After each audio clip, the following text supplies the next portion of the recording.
Yeah. So, I mean, this is where we're going to get off into opinion really quickly. So I generally just state my opinion, and part of that's based on who I trained with.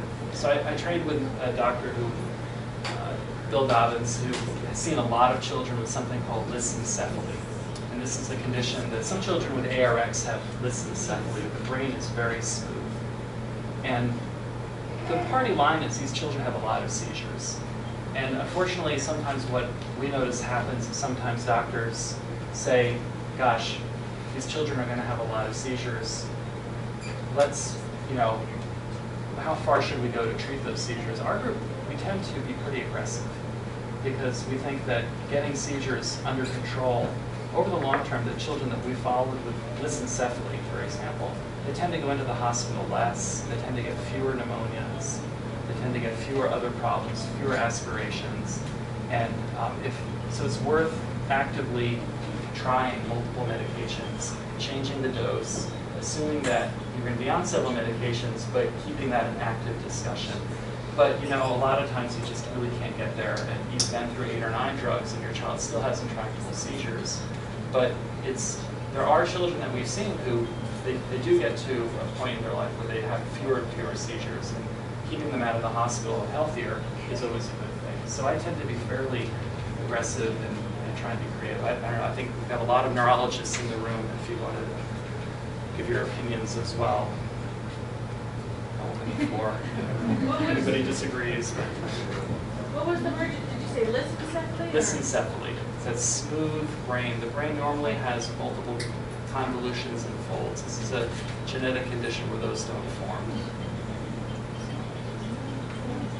I think the only thing I would add,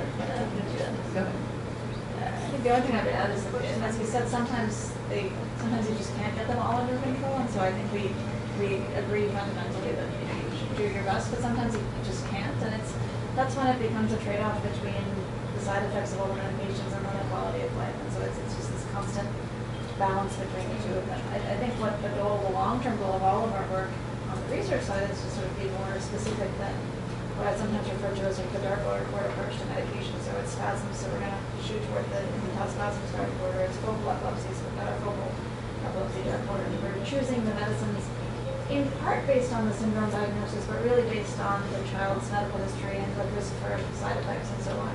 It would be much nicer to be able to say, as Alex was pointing out, you've got a mutation in a gene that's actually quite related to this mTOR pathway, and so actually let's use an FDA-approved drug on the mTOR pathway or the KCNQ2 channel gene.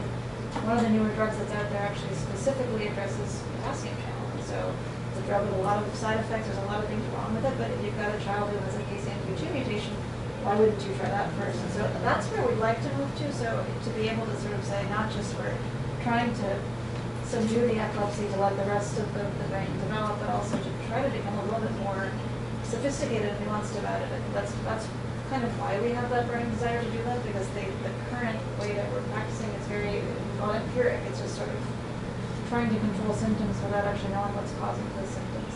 But the bottom line is that you have to balance the side effects with the drugs. And so we do have a fair number of patients who would say, we'll tolerate a handful of spasms a day if the upside is that we're awake as opposed to having spasm-free days most of the time, but having 2 hours away from us.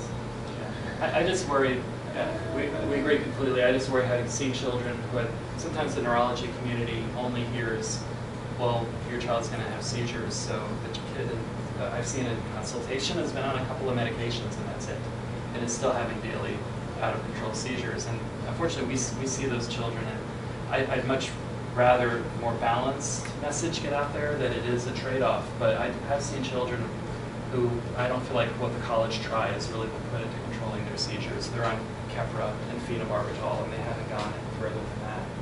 So, other questions? Yes? Maybe seizures, then what do you think if you go back and how you got talking about I'm talking about further in the future, but we don't get the seizures, should we always work on the seizures and begin the movement to start going at the same time? One of the things that's happened is because the seizures are so obvious and so obviously a problem, that's really where a lot of the attention has really been put on it. Children would get diagnosed also often with something called cerebral palsy.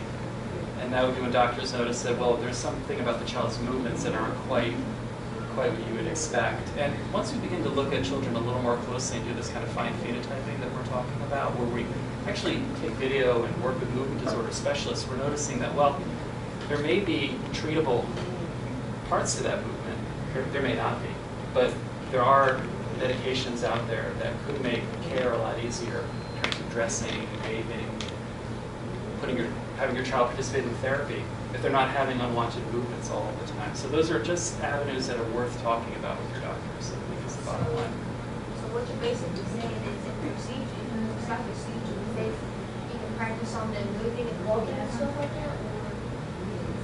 Well, you know, a lot of children who have seizures have problems moving and walking. Not all children do. I mean, I think it's a pretty complicated relationship, and the fewer seizures a child has, the more time they're going to have to be able to develop some of those other skills. So they kind of have to go together. Who's hungry for lunch? Any other questions? Thank you very much. No problem.